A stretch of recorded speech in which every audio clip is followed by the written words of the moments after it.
سيؤتى بكل من ظلم، سيحاسب، ستعرفون سيؤتى بمن. من أعان ظالما ولو بكلمة حشر معه، من أعان ظالما ولو بكلمة حشر معه، من أعان ظالما ولو بكلمة حشر معه، من أعان ظالما ولو بكلمة حشر معه. التمانية الأنجاس اللي في سلمون، انتم بقى خيبتكم خيبة.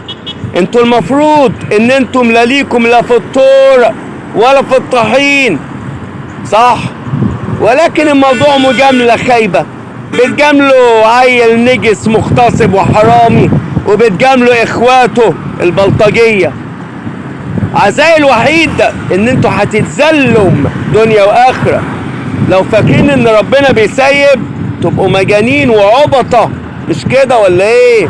سوى المصوراتي اللي عايش في دور خالد يوسف، ولا الصايع النجس اللي كان بيصلي الفجر معايا وعلامة الصلاة هنا، ولا العبيط اللهطل اللي كان لابس جلابية فلاحين وبيمثل دور ان هو فلاح. كلكم هتتلموا، كلكم هتتلموا. يكفي ان انتوا دلوقتي ما بتقدروش تظهروا في مكان. يكفي ان انتوا دلوقتي بتمشوا ببلدكم بيتشاور عليكم. هم دول شلة الكدابين، دول شلة الكدابين. بتكذبوا علشان واحد يا منافقين.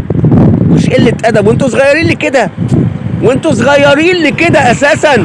ها؟ طب ما انا احمد جلال اللي انتوا نفسيكوا قلتوا عليا حرامي، انا بقول لكم اجيلكوا سلمون في المسجد الكبير، نقعد على مرأى ومسمع من البلد كلها، كبير وصغير.